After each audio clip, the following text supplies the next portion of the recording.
Hello everyone and welcome back to my channel CAT Experts.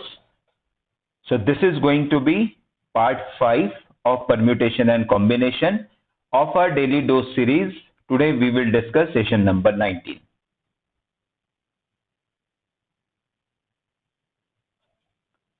So here the first question for you. In how many ways can 12 distinct panes be divided equally? Okay.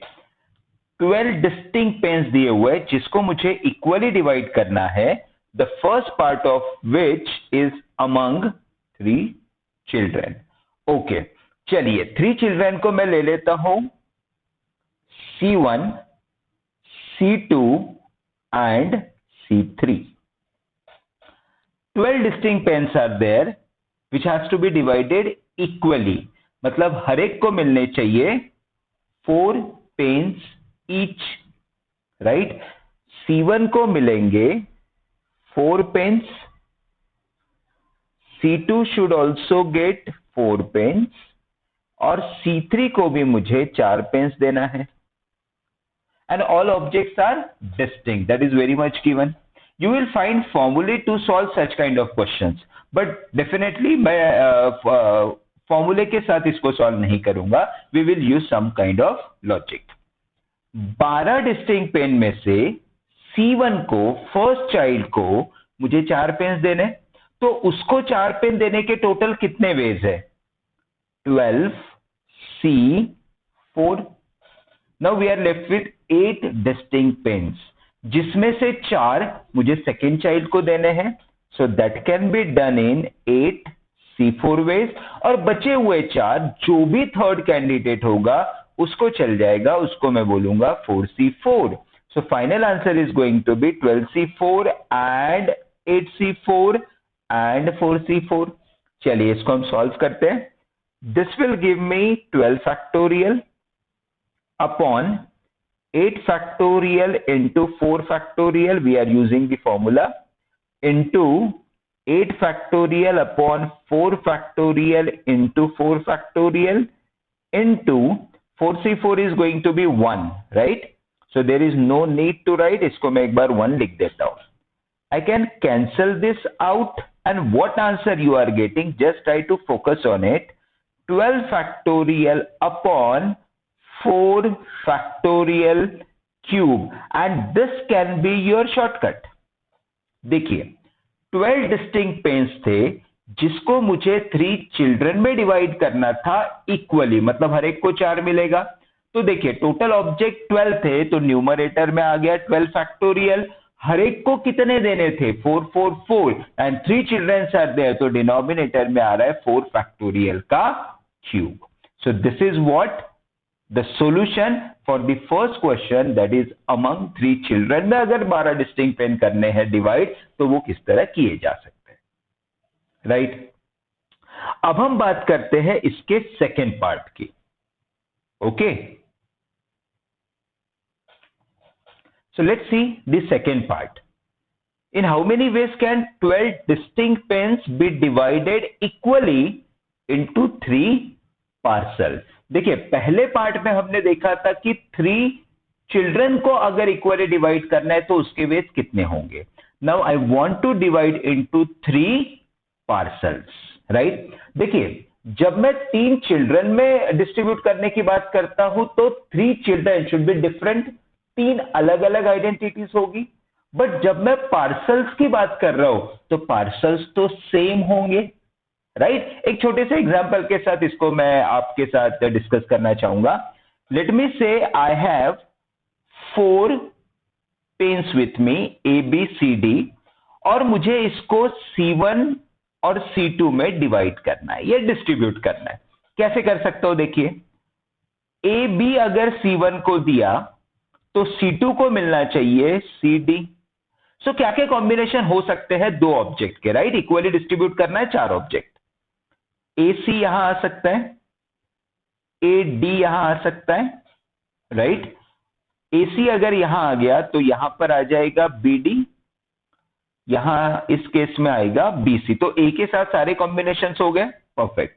अब BA मैं ले चुका हूं तो उसको नहीं लूंगा. अब मैं लेता हूं BC यहां आ जाएगा AD, BC हो गया तो अब मैं लूंगा BD, और BD अगर चले गया तो यहां आना चाहिए AC।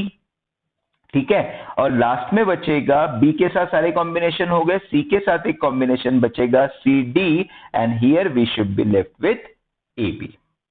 ठीक है, तो टोटल वेज कितने देखिएगा अगर दो चिल्ड्रन को मुझे डिस्ट्रीब्यूट करने हैं तो 1 2 3 4 5 6।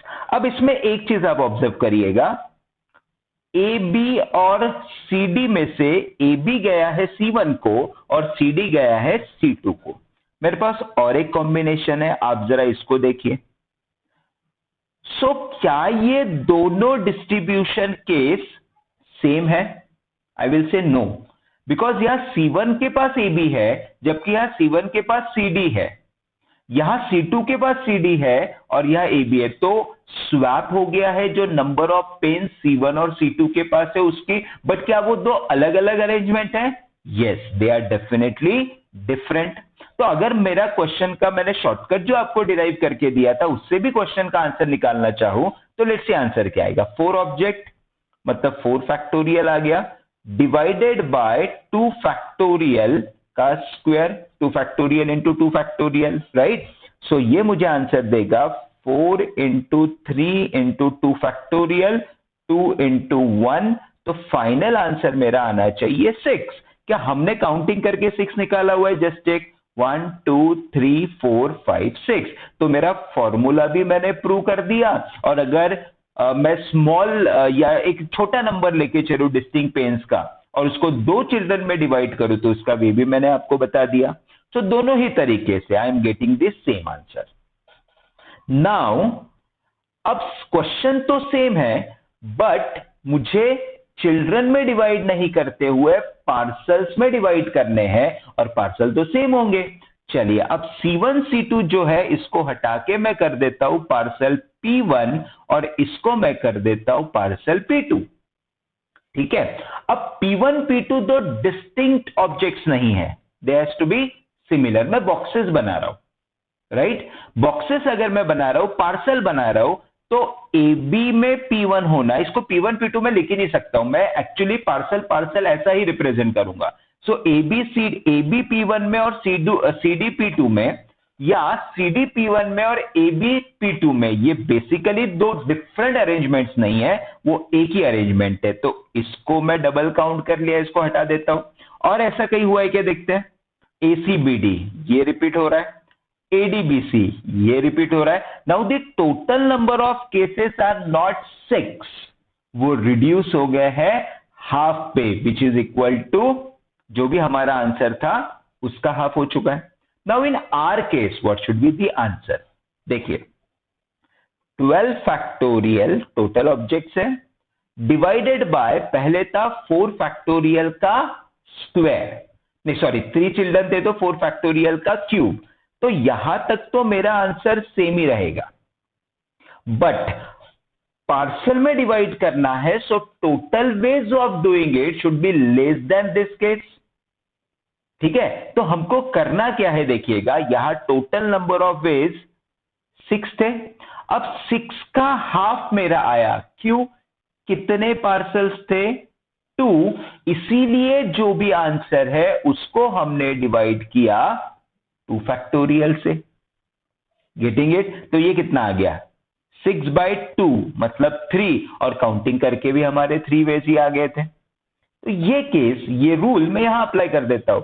सो 12 फैक्टोरियल अपॉन 4 फैक्टोरियल क्यूब। अब इसको किससे डिवाइड करना है? Ask yourself how many parcels are there? 3 parcels are there, so this has to be divided by 3 factorial, and this is going to be the total number of ways of distributing 12 distinct pens into 3 parcels. देखिए question बिल्कुल same था, 3 children और 3 parcel, but 3 children 3 different identities है तो approach change हो गया, और 3 parcel same identities है जिसकी वजह से हमारा अप्रोच चेंज हो गया। Please memorise this concept and you can use extensively in other questions also. So this is again a new variety of question for you. What is asked? the number of non-negative integral solutions to the equation a plus b plus c is equal to 14. Okay, non-negative integral solution, non-negative में क्या क्या आ जाएगा, 0 आ जाएगा और सारे positive integral solution आ जाएंगे, right. सो एक possibility में क्या लेके चल सकता हूं, ए की वैल्यू 0, बी की वैल्यू 0, सी की वैल्यू 14। एक पॉसिबिलिटी तो मैंने बना दी, ऐसी बहुत सारी पॉसिबिलिटी आ सकती है, like I can take this as 0, 1, 13, फिर मैं ले सकता हूं 0, 2, 12, बट ऐसे काउंट करके निकालना will be a very difficult task. तो इन क्वेश्चन को डील करने के लिए we generally use the partition rule. ठीक है, एक सिंपल कॉन्सेप्ट के साथ मैं आपको इसको एक्सप्लेन करता हूं। तीनों ऑब्जेक्ट की सम, तीनों नंबर्स की सम रादर 14 चाहिए, तो मैं ये मान के चलता हूं कि मेरे पास 14 सिमिलर ऑब्जेक्ट्स है। ठीक है, I am talking about similar objects, 1, 2, 3, 4, 5, 6, 7, 8। Concept देने के लिए अभी मैं सिर्फ 8 ऑब्जेक्ट्स लेके चल रहा हूं, ठीक है, और मुझे सॉल्यूशन में 0 और पॉजिटिव इंटीग्रल सॉल्यूशंस चाहिए है, राइट। ये 8 ऑब्जेक्ट्स जो कि सेम ऑब्जेक्ट्स है, they are all like objects, right. ये ऑब्जेक्ट्स को I want to divide among 3 people. Last question में आप देखेंगे जो ऑब्जेक्ट्स थे वो डिस्टिंक्ट थे, यहां पर ऑब्जेक्ट डिस्टिंक्ट नहीं है, दे आर लाइक ऑब्जेक्ट्स। अब ये 8 ऑब्जेक्ट को मुझे 3 पार्ट्स में डिवाइड करना है। एक सिंपल सा कॉन्सेप्ट समझिए, पार्टीशन रूल क्यों बोला जाता है। अगर मैं किसी भी पोजीशन पे 2 लाइंस ड्रॉ कर लूं, लाइक एक लाइन मैंने यहां ड्रॉ कर ली और एक लाइन मैंने यहां ड्रॉ कर ली, बन गए 3 पार्ट्स। फर्स्ट को मिलेंगे, मतलब ए की वैल्यू 2 आ जाएगी, बी की वैल्यू 3 आ जाएगी और सी की वैल्यू 3 आ जाएगी। मैं A2 बोल रहा हूं, B3 बोल रहा हूं, C3 बोल रहा हूं। ऐसा भी तो हो सकता है ए की वैल्यू 3 हो, बी की वैल्यू 2 हो, सी की वैल्यू 3 हो। तो इसके अपने कितने कॉम्बिनेशंस होंगे इस बात में अभी मैं नहीं सोच रहा हूं। मुझे कॉन्सेप्ट क्या देना है, 8 ऑब्जेक्ट जो कि सिमिलर है उनको अगर मुझे 3 पार्ट में डिवाइड करने हैं तो मुझे टोटल लाइंस कितनी ड्रॉ करनी पड़ रही है, ये देखिए आप लोग। I want to draw 2 lines and this is very common concept. अगर 4 पार्ट में डिवाइड करने हैं तो 3 लाइंस ड्रॉ करनी पड़ेगी, राइट। अगर मुझे 5 पार्ट में डिवाइड करना है तो मुझे 4 लाइंस ड्रॉ करनी पड़ेगी, एज सिंपल एज दैट। सो अब टोटल ऑब्जेक्ट्स कितने हो गए, देखो टोटल ऑब्जेक्ट्स यूनिक थे 8। अब 2 लाइंस जो ड्रॉ करूंगा वो भी तो यूनिक होगी, मतलब टोटल ऑब्जेक्ट हो गए 10। इनको आपस में अरेंज करने के कितने वेज होंगे, 10 factorial divided by 2 lines are identical, इसलिए 2 factorial, 8 objects are also identical, that's why multiply by 8 factorial. ये और कुछ नहीं है, दिस इज 10C2। और इसको अगर मैं जनरलाइज करूं तो देखिए ये जो 10 आया ये कैसे आया, 8 ऑब्जेक्ट थे, 3 लोगों में डिवाइड करने थे, 8 + 3 11, मेरे पास है 10, मतलब -1 करना पड़ेगा, C3 - 1। This is the standard formula. इसको अगर मैं जनरलाइज कर देता हूं तो फॉर्मूला ऐसा मिलेगा, n ऑब्जेक्ट्स अगर मुझे r पार्ट्स में डिवाइड करने हैं तो ऐसा करने के टोटल नंबर ऑफ वेज कितने होंगे, ये होंगे हमारे total veg n + r - 1 CR - 1। इसी से देखिए ये आएगा और ये कहां से आया, यहां से आया। ये बनाने के पीछे हमारा ये लॉजिक था। अब इस क्वेश्चन में 8 की जगह 14 दिया हुआ है, that is the only change.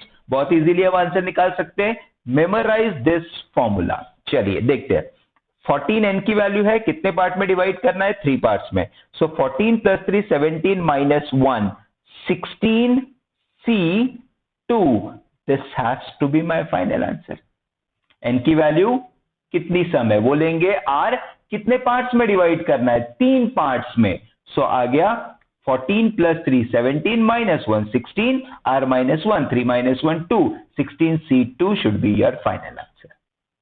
Very important concept, but ये कब यूज करना है? when you are asked to find the non negative integral solutions. या तो जीरो चलेगा सॉल्यूशन में या पॉजिटिव सॉल्यूशन चलेगा, तो I can use this concept. इसी का नेक्स्ट वेरिएशन आप देखिए. Only change in the question is the number of positive integral solutions. Positive integral solution चाहिए, मतलब 1 2 3 4 एंड सो ऑन इंफिनिटी. सिर्फ जीरो मुझे नहीं चाहिए, राइट? अब देखिए, मैं सेम क्वेश्चन आपके साथ डिस्कस करता हूं. 8 सिमिलर ऑब्जेक्ट है, 1 2 3 4 5 6 7 8. अब 2 लाइन ड्रॉ करूंगा, रादर इस क्वेश्चन में 3 लाइन अगर मैं ड्रॉ करूंगा तो वो 4 पार्ट में डिवाइड हो जाएगा. देख लो, एक और दूसरी लाइन में यहां ड्रॉ कर लेता हूं. 1 2 एंड 3 3 पार्ट में डिवाइड हो गया. नहीं, 3 लाइंस मुझे ड्रॉ करनी पड़ेगी. थर्ड लाइन में यहां ड्रॉ करता हूं. ए की वैल्यू आ जाएगी 2, बी की वैल्यू होगी 1, सी की वैल्यू होगी 4 और डी की वैल्यू आ जाएगी 1. राइट? बिल्कुल क्लियर हो रहा है.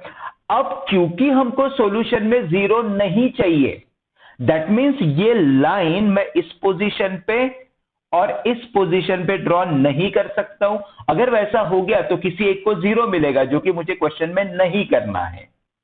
सो अब मेरा लिमिटेशन है, जो मैं लाइंस ड्रॉ करूंगा वो कहां कहां हो सकती है. One possible position can be this, second, third, fourth, fifth, sixth, seventh.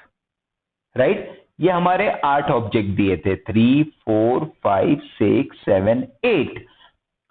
Extreme right में मैं लाइन ड्रॉ नहीं कर सकता हूं, एक्सट्रीम लेफ्ट में मैं लाइन ड्रॉ नहीं कर सकता हूं.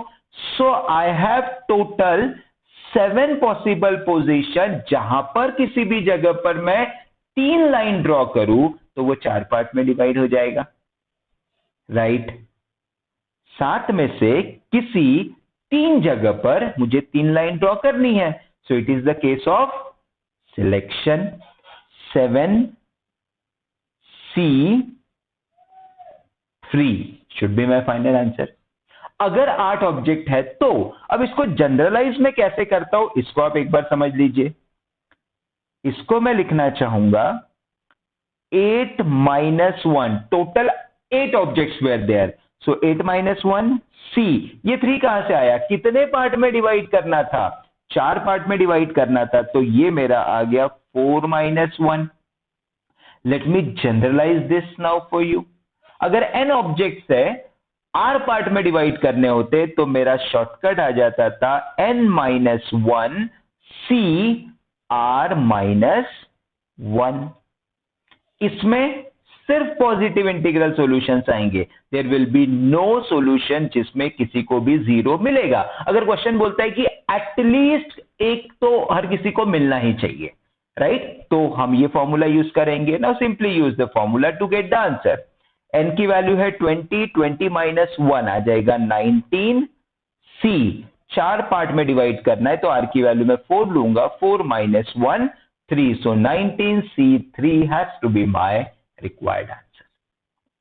ये दोनों क्वेश्चन बिल्कुल आप अच्छी तरह देख लेना, इनको अच्छी तरह आप समझ लो. You can get the application of this concept in other questions also. So this was our case number 5. That's it. These were the questions for you guys. See you with more question in the next session tomorrow. Thank you very much.